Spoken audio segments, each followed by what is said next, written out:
Parole de Dieu quotidienne. Puisque tu crois en Dieu, alors tu dois mettre ta foi en toutes les paroles, ainsi qu'en toute l'œuvre de Dieu. Autrement dit, puisque tu crois en Dieu, alors tu dois lui obéir. Si tu es incapable de le faire, alors il importe peu que tu crois en Dieu.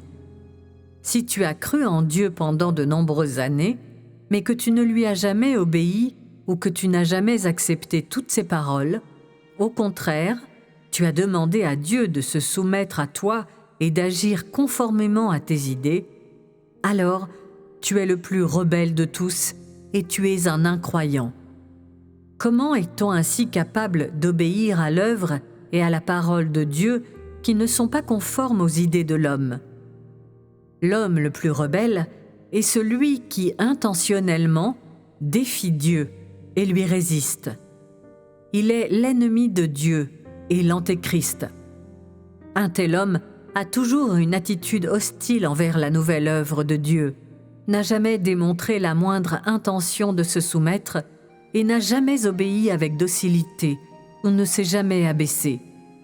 Il s'exalte devant les autres et ne se soumet jamais à quelqu'un d'autre. Devant Dieu, il se considère comme le plus compétent dans la prédication de la parole et le plus habile à transformer les autres. Il ne se débarrasse jamais des trésors déjà en sa possession, mais les considère comme des biens de famille qui doivent être adorés, prêchés aux autres et utilisés pour enseigner à ces imbéciles qui l'idolâtrent. Il existe en effet un certain nombre d'hommes comme lui dans l'Église. On peut dire qu'ils sont des héros indomptables qui séjournent dans la maison de Dieu de génération en génération. Ils pensent que prêcher la parole, doctrine, est leur plus grand devoir. D'année en année et de génération en génération, ils s'occupent d'imposer vigoureusement leur devoir sacré et inviolable. Personne n'ose les toucher et personne n'ose les réprimander ouvertement. Ils deviennent des rois dans la maison de Dieu, déchaînés et agissant tyranniquement d'âge en âge. Cette bande de démons cherche à se donner la main et à détruire mon œuvre. Comment puis-je permettre à ces démons vivants d'exister sous mes yeux? Même ceux qui n'ont qu'une demi-obéissance ne peuvent tenir jusqu'au bout.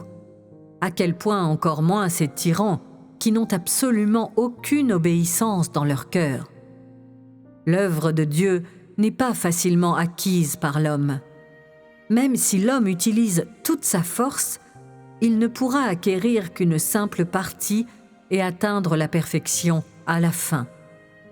Qu'en est-il donc des enfants de l'archange qui cherchent à détruire l'œuvre de Dieu? N'ont-ils pas encore moins d'espoir d'être acquis par Dieu?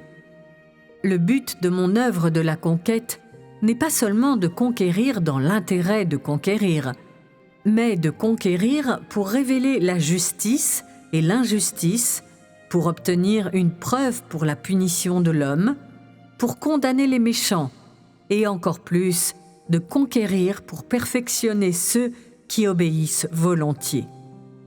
En fin de compte, tous seront séparés selon l'espèce, et tous ceux qui seront perfectionnés verront leurs pensées et leurs idées remplies d'obéissance. C'est l'œuvre finale qui doit être complétée à la fin. Ceux qui seront remplis de l'acte de rébellion seront punis, envoyés brûler dans les flammes et seront maudits à jamais. Quand ce moment viendra, ces anciens, grands et indomptables héros deviendront les lâches faibles et impuissants, les plus vils et les plus rejetés. Cela seul peut illustrer tous les aspects de la justice de Dieu et révéler son tempérament qui ne tolère aucune offense de la part de l'homme. Cela seul peut apaiser la haine dans mon cœur. N'es-tu pas d'accord que cela soit tout à fait raisonnable? Ceux qui font l'expérience de l'œuvre du Saint-Esprit ne peuvent pas tous recevoir la vie, et ceux qui se trouvent dans ce courant ne peuvent pas tous recevoir la vie.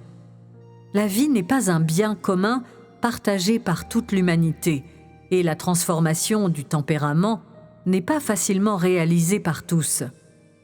La soumission à l'œuvre de Dieu doit être pratique et doit être vécue.